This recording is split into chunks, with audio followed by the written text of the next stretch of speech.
Hello प्यारे बच्चों, एक बार फिर से स्वागत है। विज्ञान की कार्य पुस्तिका क्लास 7 चैप्टर का नाम है जीवों में श्वसन।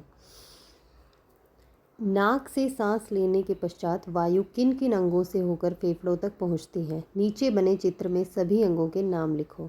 तो सबसे पहले ऊपर क्या दिया है, नासा गुहा, उसके बाद मुख गुहा, अगला ग्रसनी, श्वास नली, ये दोनों तरफ श्वास नली बटी हुई है, तो ये कहाँ जा रहा है, फेफड़े।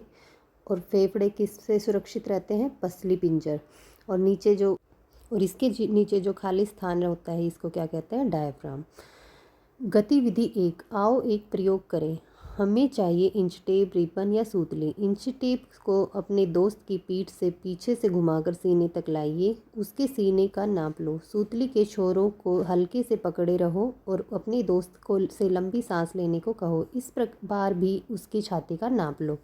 क्या सांस अंदर लेने व बाहर छोड़ने पर सीने का नाप एक जैसा होता है? नहीं, सांस अंदर लेते समय सीना फूल जाता है और बाहर छोड़ते समय सीने का माप कम हो जाता है। अगला, किस समय सीने का माप ज़्यादा होगा? तो सांस अंदर खींचते समय सीने का माप बढ़ जाता है, जैसा कि इस चित्र में दिखाया गया है। अगला, तुम्हारी पाठ्य पुस्तक में पृष्ठ संख्या 120 पर एक प्रयोग दिया हुआ है, उसको देखकर सही उत्तर। तो पाठ्य पुस्तिका में एक क्रियाकलाप दिया हुआ जिसमें एक चौड़े मुंह की बोतल हमने ली थी और उसको नीचे से काट दिया था, जिसमें नीचे रबड़ की शीट या एक बैलून गुब्बारा लगाया था और ऊपर ढक्कन की साइड से एक स्ट्रॉ के 2 हिस्से कर दिए थे, उनमें दोनों में क्या जोड़ दिए थे, 2 गुब्बारे। और नीचे लगी रबड़ की सीट को एक बार जब नीचे खींचेंगे तो क्या होगा, गुब्बारे फूल जाएंगे और जब इसको अंदर धंसाएंगे तो गुब्बारे क्या हो जाते हैं, सिकुड़ जाते हैं। तो ये क्या दर्शाता है, ये हमारे फेफड़ों को दर्शाता है। जब हम सांस अंदर खींचेंगे तो फेफड़े फूल जाएंगे और सांस छोड़ेंगे तो फेफड़े सिकुड़ जाएंगे। अब ये क्या कह रहा है, इस पे आधारित प्रश्नों के उत्तर दो। जब हम बोतल में लगी रबड़ की झिल्ली को बाहर की तरफ खींचेंगे तब क्या होगा? तो गुब्बारे सिकुड़ जाएंगे? नहीं। गुब्बारे फूल जाएंगे? हाँ। बोतल टूट जाएगी? नहीं। कोई फ़र्क नहीं पड़ेगा? ऐसा भी नहीं है। तो इसका सही उत्तर क्या हो जाएगा, गुब्बारे फूल जाएंगे। अब अगला प्रश्न क्या कहता है, जब हम बोतल में लगी रबड़ की झिल्ली को अंदर की तरफ दबाएंगे तब क्या होगा? गुब्बारे सिकुड़ जाएंगे। बोतल टूट जाएगी, गुब्बारे फूल जाएंगे, ऐसा कुछ नहीं होगा। हमारे फेफड़े व डायफ्राम भी गुब्बारे व रबड़ की झिल्ली की तरह कार्य करते हैं। तो रबड़ की झिल्ली कौन है यहाँ पे, डायफ्राम, और गुब्बारे कौन है, फेफड़े। तो चित्र ए में सांस अंदर ले रहे हैं और ब में सांस बाहर छोड़ते हैं। तो डायफ्राम का आकार भी घटता और बढ़ता है, जैसे फेफड़े फूलते और घटते हैं तो ऐसे ही डायफ्राम। तो नीचे दिए गए प्रश्नों के उत्तर। श्वसन क्रिया में डायफ्राम जब नीचे की तरफ खींचता है तब क्या होता है? फेफड़ों में वायु बाहर निकलती है? नहीं, फेफड़ों में वायु भर जाती है और छाती का आकार क्या हो जाता है, बढ़ जाता है। तो ये दोनों सही उत्तर हैं इसके। श्वसन क्रिया में डायफ्राम जब अंदर की तरफ दबता है तब क्या होता है? तो छाती का आकार बढ़ जाता है? नहीं। फेफड़ों में वायु भर जाती है? नहीं। फेफड़ों से वायु बाहर निकल जाती है और छाती का आकार कम हो जाता है। आगे क्या कहता है, जब हम सांस लेते हैं तब वायु को अंदर खींचते हैं, जिसे अंतः श्वसन कहते हैं, और जब बाहर छोड़ते हैं तो उसे क्या कहते हैं, प्रश्वसन। 1 मिनट में हम जितनी बार वायु को अंदर खींचते हैं तथा बाहर छोड़ते हैं उसे क्या कहते हैं, श्वसन दर। आओ एक प्रयोग करें। अपने एक हाथ को अपने नाक के पास ले जाओ, दूसरे हाथ से सेकंड घड़ी को देखो। तो क्या तुम्हें अपने हाथ पर छोड़ी गई सांस महसूस हुई? हाँ। एक बार सांस लेना और छोड़ना एक श्वसन कहलाता है। जब तुम या तुम्हारे साथी एक बार सांस लें और छोड़ें, उसको एक श्वसन गिनना है। अब नीचे दी गई सारणी को भरो। क्रम संख्या, नाम, 1 मिनट में श्वसन संख्या। तो आपका नाम, तो आपने कितनी बार सांस लिया 1 मिनट में? 12 बार। पहले साथी ने 15 बार और तीसरे ने 20 बार। तो ये क्या थी, 1 मिनट में श्वसन की संख्या। क्या तुम बता सकते हो कि छोड़ी गई सांस कैसी है? तो छोड़ी गई सांस कैसी थी, गर्म। श्वसन क्रिया में ली गई वायु से किस गैस का उपयोग हमारे शरीर में होता है? तो ऑक्सीजन का।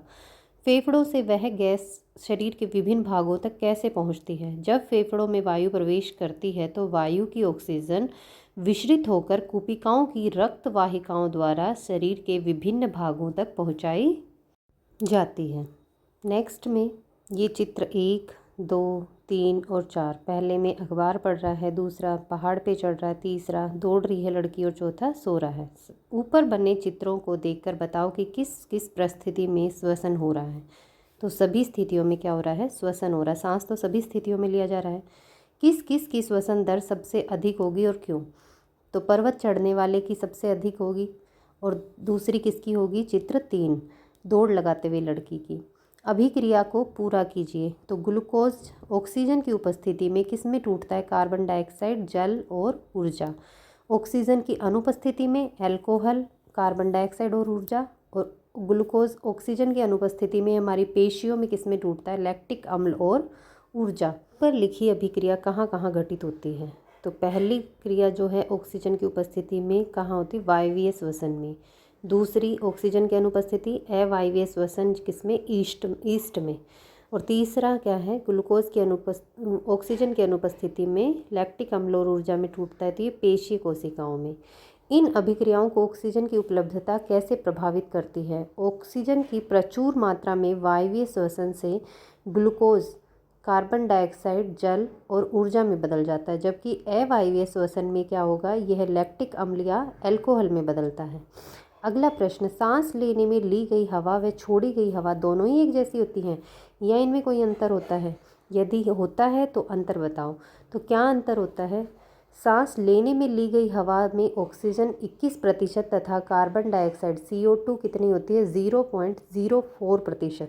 परंतु सांस छोड़ते समय ऑक्सीजन 16.4% तथा CO2 4.4% होती है। मतलब सांस लेते समय ऑक्सीजन की मात्रा अधिक होती है और सांस छोड़ते समय कार्बन डाइऑक्साइड की मात्रा ली गई मात्रा से ज़्यादा होती है।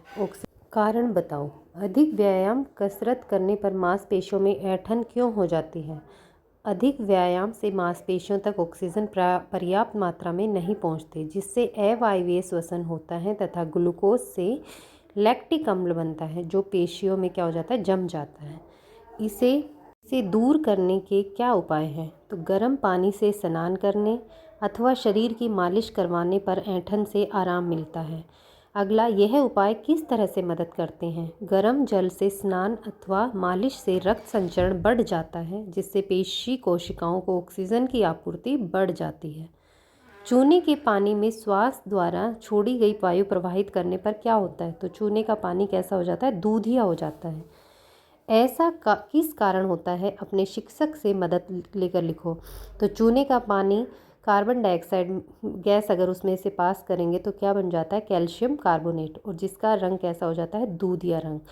तुम्हारे अनुसार पौधे भी श्वसन करते हैं या नहीं? हाँ, पौधे भी श्वसन करते हैं।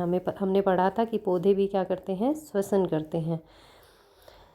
गतिविधि 3, अपने उत्तर की पुष्टि को निम्न प्रयोग द्वारा करके देखो। चित्रानुसार एक सेटअप तैयार कर लो। इस प्रयोग को 3-4 विद्यार्थियों के समूह में कर सकते हैं। तो हमने ये बीकर लिया है, इसमें क्या डाला, सिरका और खाने का सोडा।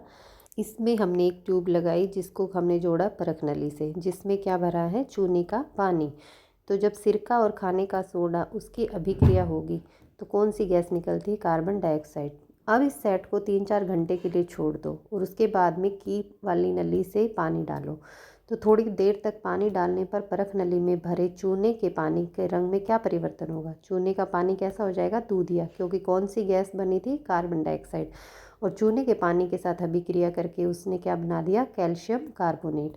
तो इस प्रयोग से क्या निष्कर्ष निकाल सकते हैं, अपने अनुभव के आधार पर लिखो। सिरका और सोडा की अभिक्रिया से कार्बन डाइऑक्साइड उत्पन्न होती है, जो चूने के पानी से गुजारने पर उसका रंग दूधिया कर देती है। अपने निष्कर्ष की पुष्टि किस प्रकार करोगे?